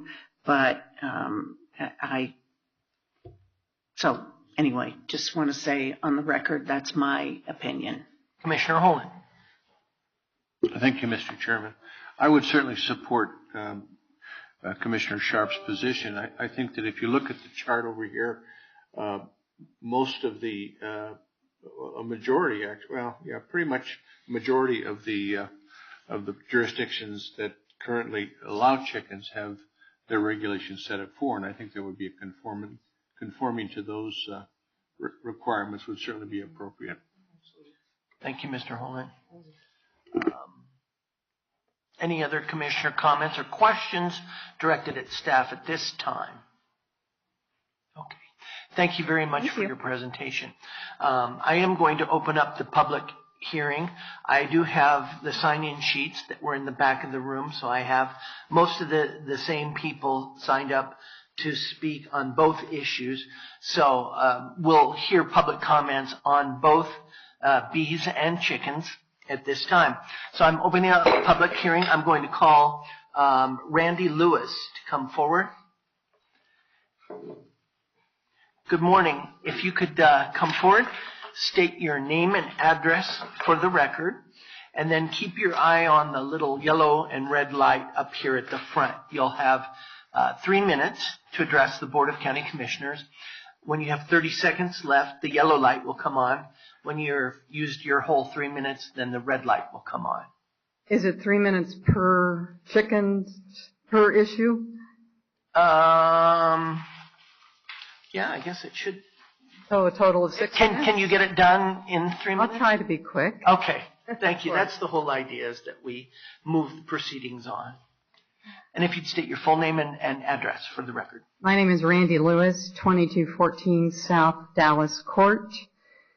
Thank you for this opportunity. I believe all the commissioners received the email that I sent, and some of those issues have been raised. I'll start with the chickens, since that's what you've been discussing most recently. I believe when Commissioner Holland pointed out the numbers, I'm reading them differently. I see that only 4 jurisdictions restrict the number to 4, but 4 jurisdictions allow 6, 1 allows 8, and 1 has no limit at all. So a larger flock is more common within these other jurisdictions. And I would just recommend considering 5. I understand the concern to be conservative with 4, but if 4 are more likely to have problems with the aggression, then you're more likely to get complaints that would lead to, oh, maybe we shouldn't have chickens at all. So why not start with 5 that are less likely to be aggressive? And I assume you all have the authority to cut back on that in the future if it were a problem. The other comment on setbacks on chickens, I'm suggesting that we live in an area, I in particular in Huntington Estates, where there are many different sizes of lots. There are many odd sizes of lots, odd shapes of lots, not the standard 6-foot fences on a rectangular property. Many of our properties, including my own, have no fences around them. And I believe the setback concerns are noise and possibly smell from the chickens affecting the neighbors. It seems like a distance set from the residents makes more sense, that it's better than the 10-foot one-size-fits-all, which won't fit all when you consider all the variables. But if you set a distance from a neighboring residence, that makes more sense and is easier to measure, easier to accommodate. Some houses are closer to the sideline or closer to the back. They're in different placements on properties. So I recommend you consider that amendment to the proposal. And on rat-proof feeders, like I say, there are rat-proof feeders for sale. Those tend to be ones that are raised off the ground and prevent feed from falling onto the ground so that feed doesn't accumulate and attract potentially rats. I think that was my 3 minutes. Yes, but you were also in favor of bees on the sign-up sheet. Yes. So I'm very much in favor of chickens. I recommend some changes. I'm also in favor of bees. And I just want to comment on the flyway requirements and the definition. Our neighbor directly behind us, I don't know if you can see this picture. This is taken from my back patio. We have open windows all along our kitchen where we spend most of our lives. We're home almost all the time as we're retired. Keep the windows open in the summer. They had a beehive right there, very close to our property. There's no fence, there's no wall, there's no structured flyway, but the trees and shrubs that were there kept the bees from coming our direction. It was open on the other side where the opening to the hive was. We never, in 2 years when they had a beehive there before they learned it wasn't permitted, we never had a problem with the bees coming our way in mass. Fortunately, they did come over and pollinate some of our flowers and vegetables, and we loved having the bees. And for the 2 years those bees were there, we had fewer wasps and yellow jackets in our backyard. So if you would change the wording of the flyway to allow significant foliage rather than requiring a solid wall, even an open fence will keep the bees from going that direction in mass. Thank you very much, Ms. Lewis. Thank you. And I just had surgery, that's why I'm walking so slowly. No problem. The next person who signed up that did not want to speak but was in support of both bees and chickens is Karen Gruber. And you did not want to speak, correct? Please come forward if you do. You'll need to state your full name and address for the record. And then again, there is a 3-minute time limit, so keep your eye on the yellow and red light. My name is Karen Gruber. I live at 9055 East Jewel Circle. And for the Planning Commission meeting, I was here with my daughter, and she got up and spoke. So I'm going to speak on her behalf since she's in school today. Our household ages range from 10 to 70, and we are always looking for fun, educational, wholesome activities that all the family can enjoy. And we got so excited at the prospect of chickens and bees and actually being able to learn something together, build the coop together, these kinds of things. So we are very much in support of both the bees and the chickens. And I'm not quite sure what else she might say, but we would very much welcome bees and chickens in our home, and we thank you so much for your time. And Commissioner Conti, your description of the zoning for the additional zoning designation, we have a real estate background, I think is absolutely brilliant. So, thank you. Thank you very much. The next person that I had to speak on, or that signed up on bees being here, did not want to speak. Jim Gruber? Thank you, Mr. Gruber. And then we have, who signed up on both lists, was Bill, I'm going to read the writing, Gordon? Graham. Good morning, and if you would state your name and address for the record. Okay. I'm Bill Graham. I live at 9260 East Jewel Circle.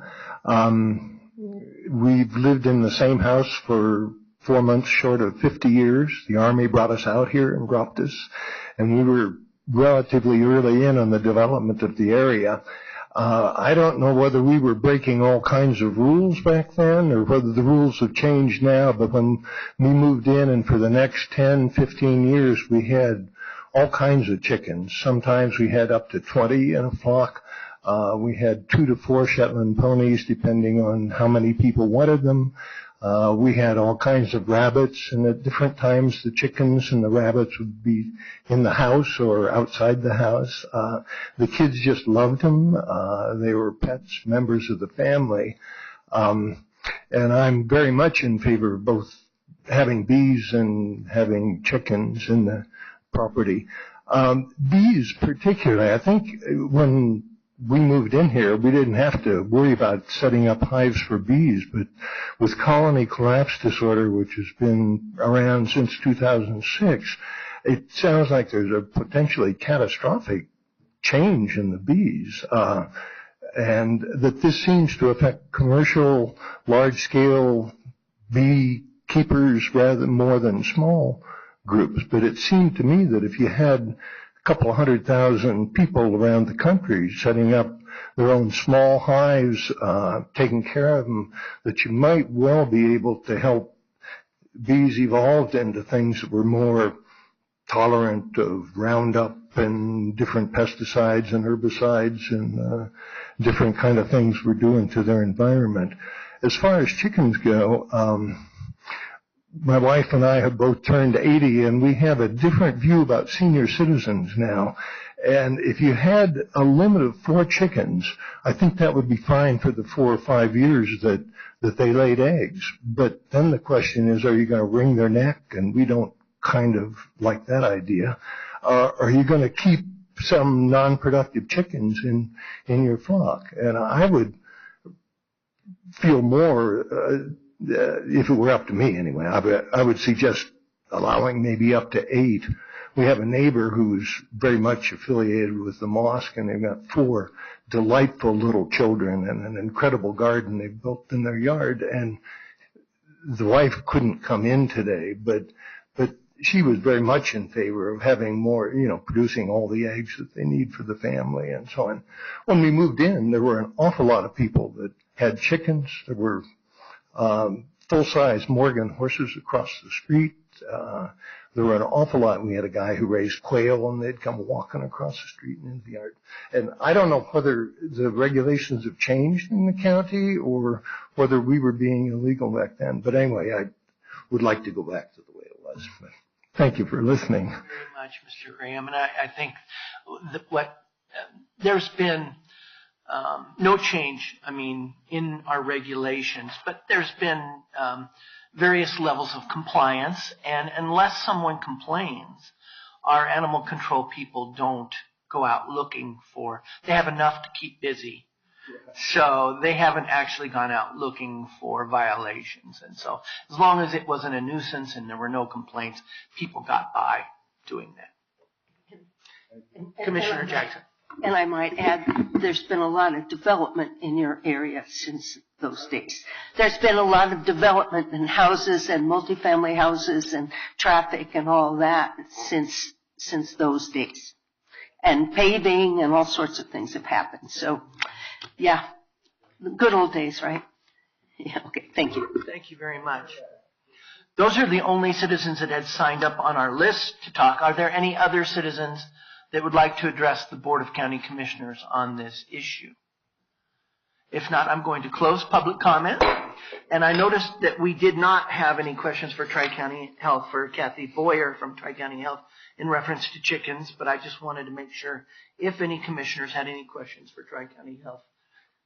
Commissioner Jackson. I actually have heard the answer to this, but perhaps if Tri-County Health could come up and talk about diseases and so on that a couple of folks have spoken to me about their fear of disease and the amount of, I don't know the polite term, chicken leavings, waste, thank you, chicken waste and accumulations and so on. So could you speak to that? I'm Kathy Boyer from Tri-County Health Department.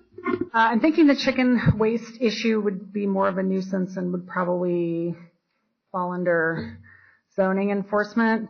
And I don't know any specifics about how much is too much or, when it starts to smell. But with regard to disease, the main issue with disease is salmonella and campylobacter. And in all of the research that Tri-County did, we couldn't find anything that showed that that ever affected anyone other than the people handling the chickens. When a case is reported to Tri-County, I don't think that's something that is on the questionnaire that we necessarily dig into. Do you have chickens? Does your neighbor have chickens? But more broadly than that, any of the actual outbreaks that I found in my research were limited to the people actually handling the chickens, so the people in the household that owns the chickens, not that it's spreading to neighbors and that kind of thing. Any other questions? Commissioner Conti. I'm assuming, Ms. Boyer, that probably any of those diseases, especially if they were handling the chickens, got scratched, that this could be a big, problem from, the way that it handles or pecked or something, or something that would break skin that could, is this a large way that these kind of things happen? Not to my knowledge. It's more, they're enteric organisms, so they live in the chicken's digestive tract. They don't make the chicken sick, but they make people sick. So if you're handling the chicken and, they're not no animals are, the cleanest, and you got even non-visible fecal matter on your hands and then didn't wash them well enough, that's how you would get sick for something like that. Thank you. Mm-hmm. Mr. Vraber. I can talk about manure.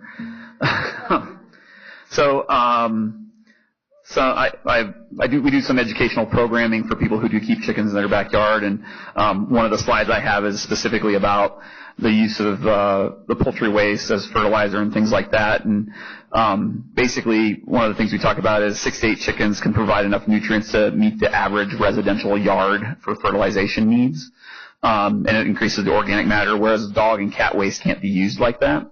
So the comparison we do on the solid waste is generally in pounds per day in comparison. So one dog, and when they say one dog, they're talking about an average 40-pound dog, so not your little tiny toy dogs or anything like that, and not your big, Great Dane or anything. So your average sized dog will produce about 0.75, so 3/4 of a pound a day of solid waste.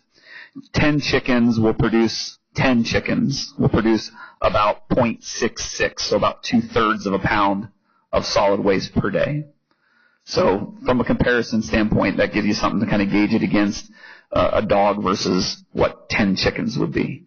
And we're talking about 4 here, so we could do the math, but I'm not that good at math doing it in my head right now. So thank you. Thank you. Any additional questions? Commissioner Sharp. I just had a question. Your microphone, please. Your microphone, please. I'm sorry. It seemed like we had something that that you presented on foliage being kind of, that was a question that came up on the flyaway versus fencing.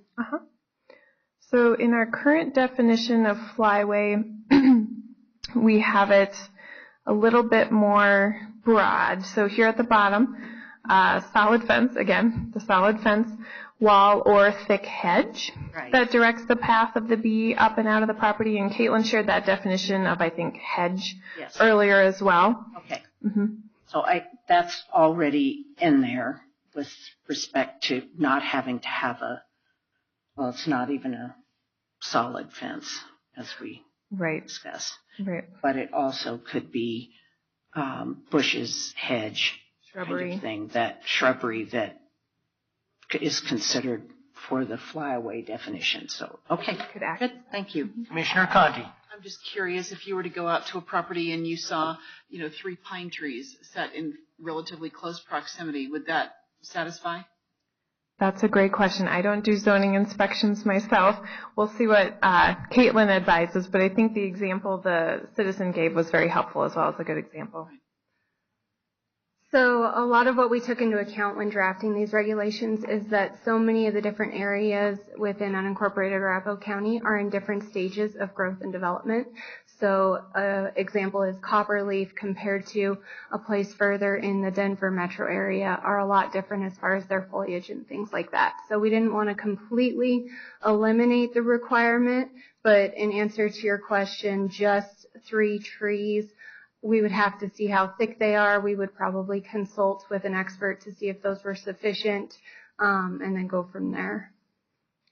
And there may be something too where you have a temporary fence until your shrubs grow. So that's a question we got a few rounds back during a study session with, I believe, the Planning Commission. It takes time for those shrubs to grow, but perhaps they would be excellent just after a few years. Sure. And chances are, if we can see through it and we don't feel it's sufficient, then we're going to go ahead and require some sort of flyway. But we do have a little bit of that flexibility with adding the hedge portion of that in. We haven't seen a ton of those situations yet because we haven't enforced. It's just been simply you can or can't have them. So it will be a kind of a work in progress to see how things are. And we're going to have to talk about it as a team when there's no black and white answer to what fits and what doesn't. Thank you very much. Any additional questions? I just want to make a comment that I've had a lot of citizen feedback, as we all have, about both bees and chickens.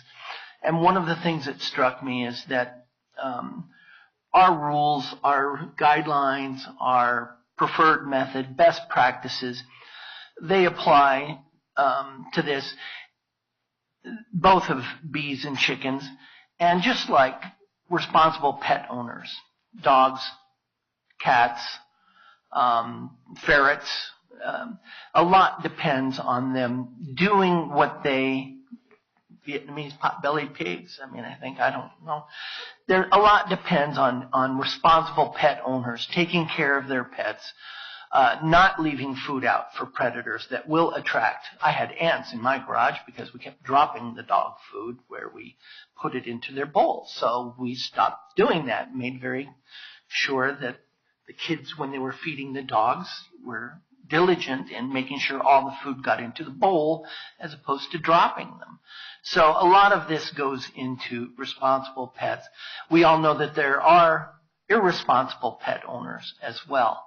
And that's what's going to be occupying the time of our staff when they get complaints from neighbors because of the odor and because of the possibly of attracting of predators and things like that. So I just wanted to say that.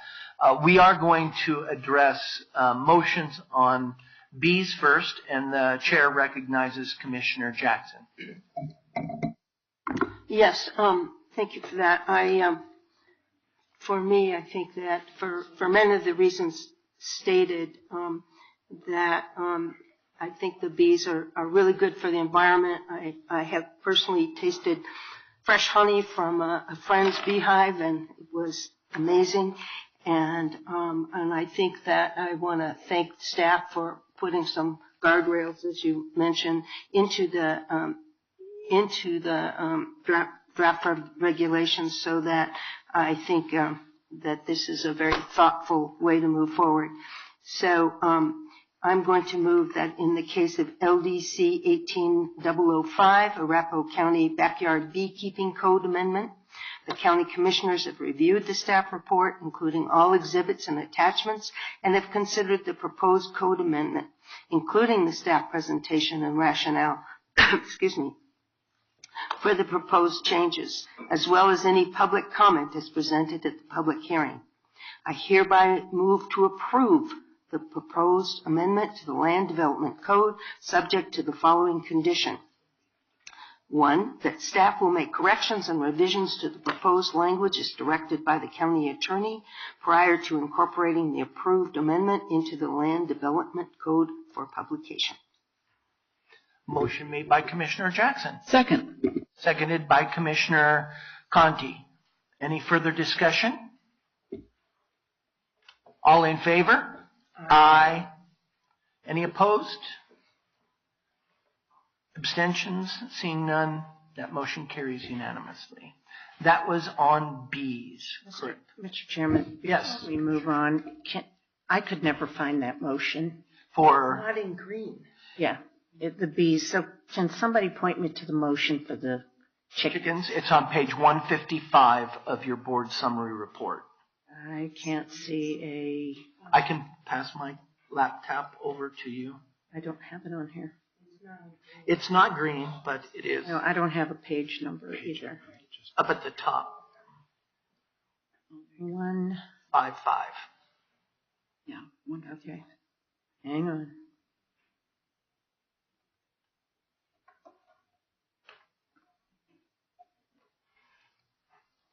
I'm getting there.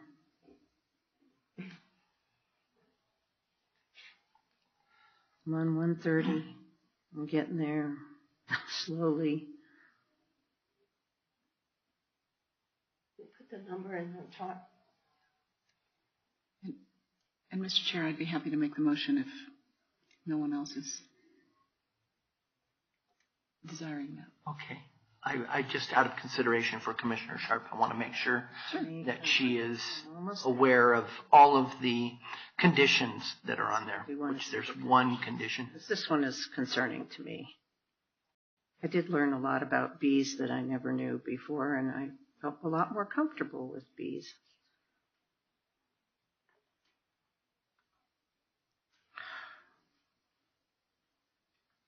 Okay, almost there. 2 more pages.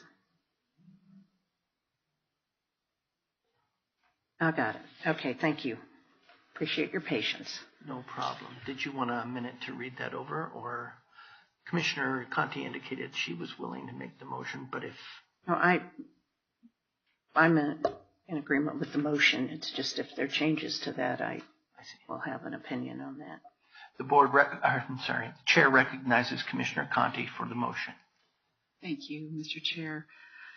All right, in the case of LDC 18-006, Arapahoe County Backyard Chicken Keeping Code Amendment, the County Commissioners have reviewed the staff report, including all exhibits and attachments, and have considered the proposed code amendment, including staff presentation and rationale for the proposed changes, as well as public comment that was presented at the public hearing. I hereby move to approve the proposed amendment to the Land Development Code, subject to the following condition. 1, staff will make corrections and revisions to the proposed language as directed by the county attorney prior to incorporating the approval amendment to the Land Development Code for publication. Motion made by Commissioner Conti. Is there a second? I'll second the motion. Commissioner Holland made the second. Any further discussion, comments, or questions? If not, all in favor? Aye. Any opposed? Abstentions? Hearing none, that motion passes unanimously. That was our last public hearing. I want to thank all of the public and all of those that may be watching over the website. We heard from a lot of citizens on these two issues, and I thank everyone. I just would urge everyone to, like I said, be responsible chicken owners, chicken keepers, beekeepers. The fewer complaints that we have about this, the better off everyone will be. So I just want to say that. Thank you very much. Mr. Chairman, I think that this falls in line with not leaving dog food outside because it attracts coyotes and those kinds of things, that all of the, education that y'all are going to do continues with respect to all kinds of pets and bees and chickens as well, and just making sure that neighborhoods don't attract wildlife where it doesn't, because then that leads to other issues, and that I think we want to keep wildlife wild and not necessarily coming in and putting an attractive nuisance in people's yards by leaving food or not doing what's appropriate with bees and chickens. So thank you. And thank you very much for all of your work on this. I really did learn a lot. So, Commissioner Conti, you have a comment? Yes, thank you, Mr. Chair. And I would just hope that the staff would be open to hearing from residents, and that residents would be faithful to continue to give us feedback. If they deal with issues of aggression or anything like that, or if they feel like something that is not working as far as setbacks or in certain situations, that feedback and dialogue could continue to happen, and that staff would be faithful to, bring that back to us if we find in the future that anything needs to be adjusted. And thank you for your diligence so far and compiling all this for us, and all the work that you've done to hear from the citizens. We certainly appreciate your diligence. Thank you to Tri-County Health Department and CSU Extension for their input on this. Great job. Yes. So I just have one final comment. It's noted in the resolutions for both the beekeeping and the chicken keeping regulations that we've stated an effective date of April 30th. And this is because of a couple of reasons. We've received a lot of interest from HOAs interested in adjusting their rules. And so that will give them a bit of time, a bit of a head start on that, as well as getting all of our staff on board, getting our educational and communication materials solidified, and providing citizens the opportunity to get prepared. So I just wanted to note that date since it was in the resolution but not in the motions, just to make you aware. Thank you very much. That's a good point. Are there any other commissioner comments this morning? Mr. Chairman, I just wanted to recognize that April is Child Abuse Prevention Month, and I know that we have an amazing group of people in Arapahoe County that work on these issues every day and try to prevent child abuse, neglect, and certainly harm. And so I just want to make sure that we recognize this month and the hard work that our team does in our human services, as well as in other areas of the county. So just call attention to that. So thank you very much, Mr. Chairman. Thank you, Commissioner Sharp. Commissioner Holland. Thank you, Mr. Chairman. Last weekend, we recognized through Vietnam Veteran Recognition Day the military service and sacrifice of those who served in the Vietnam War. It is important to recognize that particular combat veterans, going all the way back to World War II, those that are still living, do bring home psychological and disease that they received while in service, as well as their serious injuries. And we need, as a community, to recognize those individuals and provide an opportunity for us to say thank you for your service. Thank you, Commissioner Holman. Anything else? If not, we are adjourned till 1 o'clock in the West Hearing Room.